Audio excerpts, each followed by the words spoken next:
When people mention the name Romanov, if you are someone with any knowledge of Russian history, you'll think of the royal family that ruled the Russian Empire for just over 300 years before being overthrown and killed during the communist revolutions of 1917 and 1918. If you were to say Romanov to someone familiar with 2000 Scottish football, however, they would come back with Vladimir Romanov, a rich Russian-Lithuanian banker who owned Hearts between 2005 and 2013.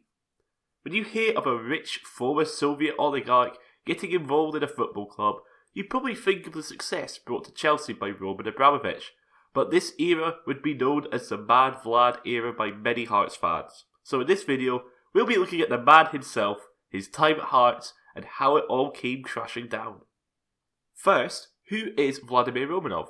Romanov was born on the 19th of June 1947 in the town of Venernikovo, Kalinin Oblast in what was at the time the Russian SFSR during the era of the Soviet Union. At the age of 9, however, his family would move to Lithuania, but at 16 his father would pass away, leaving young Vladimir to go out and earn money for the family. He would do this by driving a taxi, along with selling bootleg records of Western artists, before joining the Soviet Navy. He would spend 6 years in the Navy as part of a submarine crew, this will be important later, before returning home to continue his entrepreneurship. You're probably wondering how he could be an entrepreneur if he was in the Soviet Union, an authoritarian communist state that wasn't a big fan of people making money. During the 1980s, the Soviet Union went under major reconstruction in an attempt to liberalise the economy and society through glasnost and perestroika. This allowed Romanov to start putting the pieces in place to build his empire by buying up raw materials in Russia and moving them to Lithuania to be manufactured into goods. The 90s, however, would see the perfect opportunity for Romanov to become rich, as in 1991 the Soviet Union would collapse, started off by the Declaration of Independence by Lithuania. With the fall of communism came the rise of oligarchs, people who would buy up state assets that were previously state-owned. Usually, these people were close to those who were in power, so got given favourable deals in exchange for political favours and bribes. I wonder if any other countries are seeing that happen right now. Romanov would buy up state assets not only in Lithuania but also in Ukraine and Bosnia and Herzegovina before setting up Ūkio Bank, Lithuania's first private bank. Through his endeavours, he would end up with a net worth of £260 million, and with this wealth, he would look into entering the world of football. He would be a founding member of FBK Kaunas, who would become a dominant force in Lithuania during the 2000s, but Romanov wanted a foreign club to have control over. He would end up buying Belarusian club MTZ RIPO Minsk before he would set his eyes on the Scottish capital of Edinburgh, and would end up buying Hearts. Hearts in the early 2000s were, like many clubs, in a bit of a financial hole. In the early years of the Scottish Premier League split from the SFL, many clubs were facing financial difficulties due to lower attendances and poor TV deals, with a report by PricewaterhouseCoopers saying that Hearts, along with 4 other clubs, were technically insolvent. Hearts were so desperate for money they had agreed a deal with the Scottish Rugby Union to play games at nearby Murrayfield, in the event that they did end up selling Tynecastle, which was to be sold to housing developers. This deal had a clause where if no alternative to Hearts' financial situation was found by the end of January 2005, Hearts would leave Tynecastle for good. Romanov would come in, however, and prevent this from happening. He had seen Hearts as an opportunity for Lithuanian footballers to prove themselves abroad and had tried to take over Scottish clubs that were in a similar financial situation. Between August 2004 and February 2005, Romanov grew his shares in the club to 30%, making him the club's largest shareholder, with fans supporting this move due to his commitment to keep Hearts at Tynecastle. With this, Scottish football would be fully introduced to Mad Vlad, and his bizarre reign of Hearts was just beginning. We start off with the time of manager George Burley. It started off with a chief executive change, with Chris Robinson resigning from the role after selling his shares to Romanov, and was replaced by Lithuanian with Phil Anderton. Anderton would bring in George Burley as manager towards the end of the 2004-2005 season, and when the summer transfer window arrived, we got to see Romanov's plan in action. Hearts signed 7 players from FBK Kaunas, along with the most notable players being Roman Bednar and Edgaras Jankauskas. Other signings include Meshan Beshia for £820,000, along with future club legend Rudy Scatchell on loan from Marseille. With these new signings and a wealthy owner, Hearts fans were looking forward to potentially challenging the old firm in domestic competitions along with qualifying for Europe. Romanov himself stated his aims were to bring the Champions League trophy to Tynecastle. Hearts would get off to a great start with 8 consecutive league wins, including a win against Rangers at Tynecastle, followed by 2 draws. During this time, Romanov would increase his controlling shares at the club, eventually ending up with 82% of the club's shares under his control. With a game against Dunfermline happening the following day, Romanov would bring about a genius move. He sacked George Burley. Yeah, 8 wins, 2 draws, sacked. We are only at the beginning of this. After the game against Dunfermline, the club put out a statement claiming there were irreconcilable differences between Burley and the board. A week later, Phil Anderton would be sacked, followed by the resignation of chairman George Volks in protest at these actions by Vladimir. How would Vladimir Romanov respond to this? By replacing the two of them with Roman Romanov. Yes, that is his son. A typical move from an oligarch. Burley would eventually be replaced by Graham Rix, despite rumours of managers such as Claudio Ranieri, Bobby Robson and Kevin Keegan coming in. Hearts fans were not happy with this, mainly due to the fact that Graham Rix is a registered sex offender after having sex with an underage person. It was during this time that Hearts would start to lose pace with Celtic at the top of the table, which could partially be explained by some of the complaints coming out of the squad. Not only was Romanov continually in the press complaining about referees, nothing interesting there, we all do it, but it was the claims that he was the one who was actually picking the team. This would be showcased by centre-back Andy Webster not playing for the club after his agent said to Romanov that he would not be extending his contract. With all this in the background, it comes to no surprise that Graham Rix would be sacked in March, along with Director of Football Jim Duffy, even though Duffy had been in the role for a month. Valdas Ivanauskas, a former FBK Kaunas manager, what a surprise, came in as interim manager until the end of the season. In this time, he would guide Hearts to a second place finish, the first club outside the old firm to finish in the top 2 since the 1994-95 season, along with beating second division side Gretna on penalties in the Scottish Cup final. This success would mean Hearts would play in the Champions League qualifiers the following season, and Ivanauskas would be given a job permanently ahead of the 06-07 season. Whilst the summer of 2006 would see the departure of Lee Johnson with him going to Bristol City, yes, that Lee Johnson, they would be bolstered by signings such as Mauricio Padilla from Sporting Lisbon, Christos Karapidis from PAOK, and a further 7 players from, you guessed it, FBK Kaunas, one of which was Marius Zaliukas. Romanov also made claims of signing 2 world-class stars for the upcoming season, so fans would be bitterly disappointed when previously on-loan striker Roman Bednar returned on a permanent deal as their final signing of the summer transfer window. Hearts would start their Champions League adventure against Bosnian side NK Široki Brijeg, but with home games being played at nearby Murrayfield, due to Tynecastle not meeting UEFA regulations. After a 3-0 win at Murrayfield, Hearts would draw 0-0 in Bosnia before facing AEK Athens in the 3rd qualifying round. AEK were too strong, however, and would beat Hearts both in Greece and in Edinburgh, forcing Hearts down into the UEFA Cup. Here, Hearts would be up against Sparta Prague in the first round, no group stages at this time, where they would get a draw away against them. Unfortunately, that was the second leg, and after a 2-0 defeat at Murrayfield. Their league form was inconsistent, and in October, Ivanauskas would take a sabbatical, with Eduard Malofeyev from Belarus coming in as caretaker. Malofeyev would only be manager for a month before Ivanauskas would return.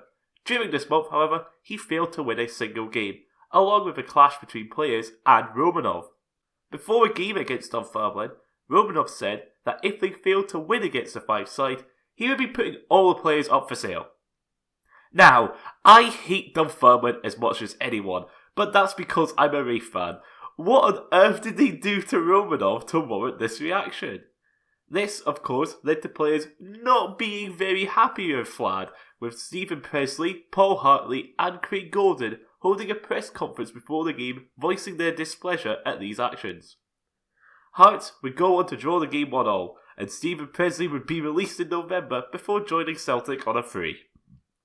Hartley would later be sold to Celtic for $1.1 million, and Craig Gordon would be benched for a long period, including during a Scottish Cup defeat to Dunfermline. At the end of February, Ivan Ashkas would leave his role as manager to become director of football, swapping roles with Russian Anatoly Korobochka, who would finish the season with Hearts in 4th, 4 points behind Aberdeen and missing out on European qualification. Also in February, Romanov was threatened with legal action by the board members of Celtic and Rangers after he allegedly accused them of buying out referees into giving them favourable decisions. I'm not going to say anything on that. Romanov was also fined back in October of the same season for stating, "Last season you didn't manage to protect the Scottish Cup and gave it to Hearts, despite all the referees' efforts and intrigues." He got a £10,000 fine for bringing the game into disrepute by the SFA. For the 2007-2008 season, it was hoped that Hearts would return to finishing in the top 3 and qualifying for Europe once again. Hearts, however, would sell Craig Gordon for £9 million, which is still a record for the club and at the time was a British record for a goalkeeper. They also sold Roman Bednar to West Brom, but he would be replaced by Christian Nane from Sheffield United. I wonder if the boxing match Bednar and Romanov had was what made him leave. Yeah, he had a boxing match with his players. Hearts, however, would continue to go backwards, where, despite making it to the League Cup semi-final, Anatoly Korobchka would be sacked by New Year's, with the club sitting in 10th. A reason for this poor performance, despite the perceived quality of the squad, was due to Korobchka and his assistant Angel Chervenkov not being able to speak English and require a translator to speak with players. Stephen Frail would set up to become interim manager, but Romanov said that for his managerial search, he'll be looking for a British-style manager, with no intent to have Frail stay until the end of the season. After selling their top scorer Andrius Velichka in February, Hearts would finish the season in 8th, with Frail still in charge. Hearts would eventually get their British-styled manager in Hungarian Saba Laszlo. All this happened in the background of Romanov having issues with the club's finances. Going into the 07-08 season, the club were £36 million in debt, but Vlad wanted to build a new stand for £51 million, which would increase Tynecastle's capacity to 23,000, with the hope that the extra ticket sales would help reduce the debts in the long run. Romanov would also announce plans for a debt for equity plan to raise £12 million, which, along with the new stand, would never happen. Also during the AGM that April, Roman Romanov would accuse the SFA of rigging the league, along with referees sabotaging Hearts. The 2008-09 season would be an improvement, mostly, when compared to the previous year. More players would arrive from Central and Eastern Europe, along with David Obura, a Ugandan international. Hearts would be sitting second in the league after September, but once again, Romanov was causing issues. This time, it was to do with players not getting paid on time, claiming a technical issue to be the cause. The players would get paid soon after, but after a good run of form in November, this time the players would receive their win bonuses late. This led to rumours of important players being sold in the upcoming January window, but only Christoph Berra would leave, going to Wolves for £2.5 million. In February, Romanov announced that the club's debtors had been reduced by £6 million, and despite the sale of Berra, Hearts would go on to finish third in the league, securing Europa League qualification in Laszlo's first season. Laszlo also became the first manager since Romanov's takeover to actually complete a full season. Maybe Vladimir was starting to learn his lesson. 2009-10 would see little change in the squad, with only 5 players coming in, all on free transfers.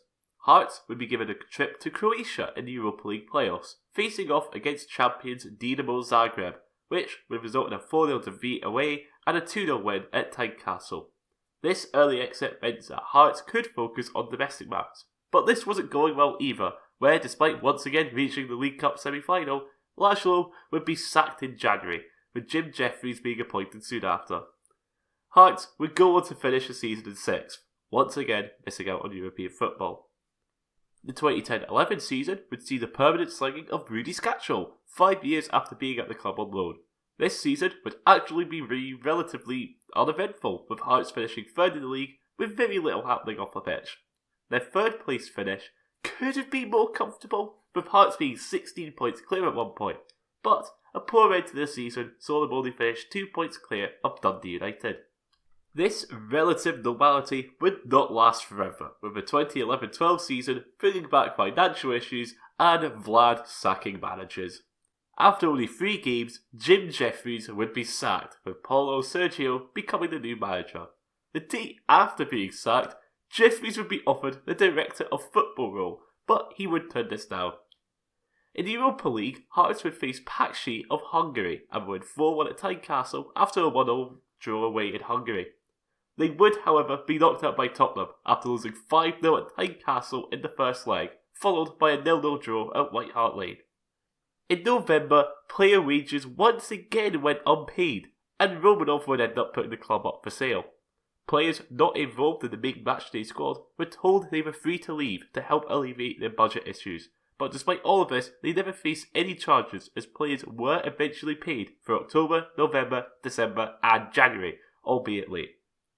Despite these financial issues, Hearts would have a successful season with a 5th place finish, earning them European qualification for the 2nd season in a row, a first under Romanov. Their greatest triumph would come at Hampden, however, where for the first time since 1896, they would face Edinburgh rivals Hibernian in the final. This is the final that would turn Rudi Scatchel and Maliukas into club legends, with Hearts demolishing their rivals 5-1 in the final, in what was the biggest win in the Scottish Cup final since Rangers beat Hearts by the same scoreline back in 1996. The club would also end up making a profit of £500,000 and would have their debt reduced from £36 million down to £24 million, which showed some improvement in their financial situation. The 2012-13 season, however, would not see the same levels of success. Hearts put up a respectable fight against Liverpool in the Europa League playoffs, losing 1-0 at Tynecastle before taking the Anfield side to extra time, eventually drawing the second leg 1-1, sending Liverpool through. This is as good as it would get for Hearts, as in September, financial issues would rear their head once again, with the late payment of wages. The same would happen in October, and this would lead to the Scottish Premier League imposing a transfer ban, with no players being able to join until just before Christmas. Then, in November, HMRC would start a tax tribunal over a bill valued at £1.75 million, centred around the multiple loan deals for players from FBK Kaunas with dispute over the payment of wages being taxed in Lithuania instead of the UK. The club were then issued a winding up order of nearly £500,000, with the club pleading for fans to buy match tickets, even if they had season tickets, along with buying shares in the club, as there were fears the club did not have enough money to continue past their next match. Hearts would pay these bills off, but at the end of the season would post financial results showing they lost £1.65 million, leading to a slight increase in their debt to £24.7 million. A 10th place finish and a League Cup final loss meant once again there would be no European football at Tynecastle. The summer of 2013 would see the end of Vladimir Romanov at Hearts. The club would enter administration with £15 million of debt towards Ukios Bank, who were now bankrupt. Ukios bankers had been alleged to have been involved in fraud, embezzlement and money laundering according to the Bank of Lithuania. This led to the investment group being shut down by the Lithuanian government in February, along with the government putting out an international search order for Romanov in August. This administration meant Hearts would face a 15-point deduction for the following season, but fans felt that it was worth it if it meant getting rid of Romanov. Administrators set a goal for fans to buy an extra 3,000 season tickets to allow the raising of £800,000, which would allow the club to start the season whilst they found new owners for the club. The foundation of Hearts, a fan-backed group, would become the preferred bidder and would eventually become the owners of the club at the end of the season. So what happened to Romanov now he was out of Edinburgh? Well, when it came to his two other clubs, FBK Kaunas would dissolve in 2012, along with him selling Belarusian club Partizan Minsk, who would also go under in 2014. Romanov would be arrested due to the international search order set out by the government, but the Moscow courts decided to release him and also grant him asylum in the country. Despite Lithuania failing in getting him extradited to face trial due to bank fraud, he, along with 11 others involved with Ukios, would be charged with misconduct in a public capacity, money laundering, and establishing and directing illegal entities to conceal any wrongdoing. The EU Parliament also faced an open letter from 22 members asking to take appropriate measures against Romanov due to his involvement in the Troika Laundromat, a money laundering scheme that allowed $4.8 billion of funds from Russian companies and figures into Europe and the United States between 2003 and early 2013. The most recent sighting of Vladimir Romanov came in February 2021 on a Russian state-owned news channel, Russia 1. Remember when I mentioned his time in a naval submarine? It was a while ago, I won't blame you if you forgot. Well, he had bought that submarine and is currently living in it, based in the village of Nikolskaya.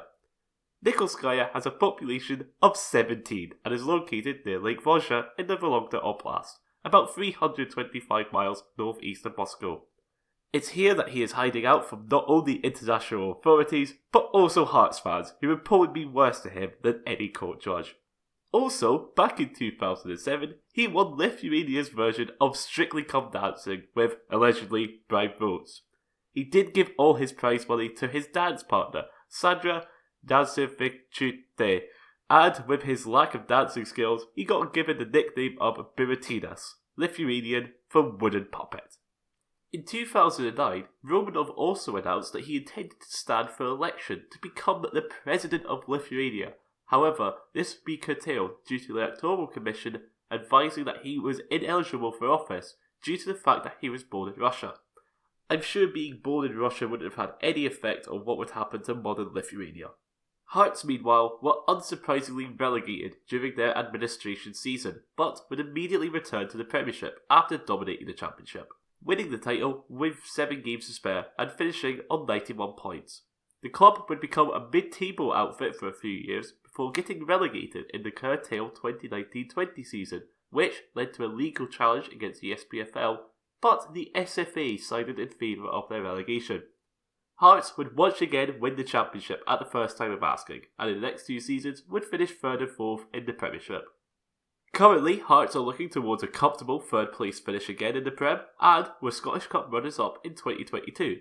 The club also made it to the Europa Conference League group stages in the 2022-23 season, where they finished 3rd behind Fiorentina and Istanbul Başakşehir.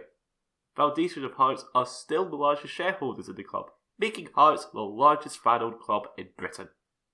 That's all for this video, and of course I hope you did enjoy it. A bit of a longer one, but that's because there was just so much stuff that happened that could be talked about. It was just ridiculous. I'm glad I've switched to making videos every 2 weeks now. What are your memories of Romanov? Are there any stories that I missed out on? Let me know in the comments below. And of course, liking, subscribing and sharing are all appreciated. And I'll see you in the next video. Hopefully it's not as long as this one, for my own sake. Bye.